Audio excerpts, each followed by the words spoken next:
Amelia Earhart was a pioneer of aviation, and along with other records, she became the first woman to fly solo across the Atlantic Ocean.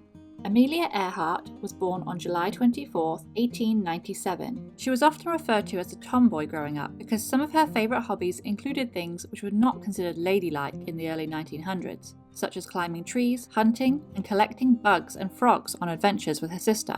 When she was 7 years old, Amelia made her own roller coaster with the help of her uncle and sister by attaching a homemade ramp to the roof of their family's tool shed. Despite crashing spectacularly, it didn't frighten Amelia, who told her sister that it was just like flying. However, when 10-year-old Amelia saw a real plane for the first time at the 1907 Iowa State Fair, she didn't think it was anything special, later describing the biplane as a thing of rusty wire and wood, and not at all interesting.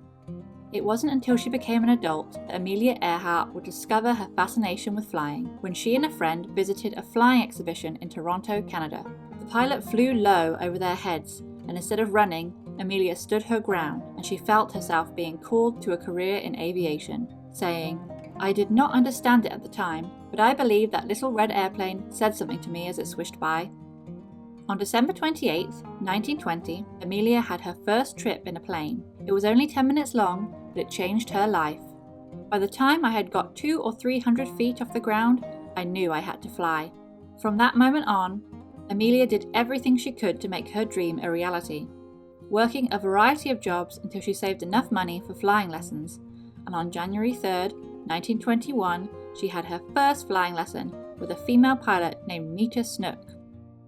In order to fit in with the other pilots, Amelia cut her hair short and even slept in her new pilot's jacket to give it a worn appearance, for fear that she would be judged for being inexperienced. And 6 months into her flying lessons, she bought her own plane, a bright yellow biplane which she called the Canary. She used this plane to set the altitude world record for female pilots by reaching 14,000 feet in the air. And on May 15, 1923, Amelia Earhart became the 16th woman to be issued a pilot's license in the United States.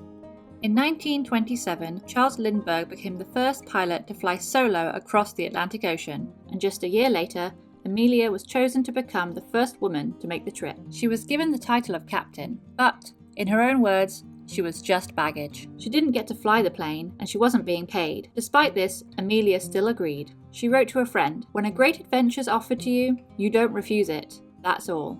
And on June 18, 1928, after almost 21 hours in the air, the plane landed in Wales, and Amelia Earhart made history as the first woman to fly across the Atlantic. She became an instant celebrity, even getting the nickname Lady Lindy after Charles Lindbergh. Amelia was the best-known female pilot in America, and she used this success to further the careers of other women in aviation by co-founding an organization called the 99s that helped women get pilots' jobs and kept a record of women's aviation achievements. Not satisfied with simply being the first woman to fly across the Atlantic, Amelia wanted to make that flight again, but this time she would fly the plane herself. On May 20, 1932, she set off from Newfoundland, Canada, to fly the Atlantic alone. The flight was dangerous. Bad weather meant that she sometimes couldn't see where she was flying, but she made it, cutting her flight shorter than planned and landing in a cow pasture in Ireland.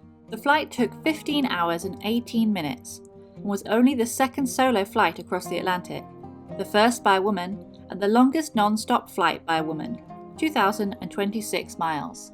In 1937, Amelia set out on her most daring record attempt yet, to become the first person of any gender to fly around the world at its widest point. The trip was 29,000 miles and would take over a month to complete. After her first attempt failed due to problems with their plane, Amelia and her navigator Fred Noonan took flight on June 1, 1937. The pair made a number of stops on their journey, including South America, Africa, the Indian subcontinent, and Southeast Asia, before landing safely in New Guinea on June 29, 1937. They had travelled about 22,000 miles, and her reports of the countries, people, and cultures she had seen made front-page news all over the world. Just 7,000 miles over the Pacific Ocean remained before they would set the record.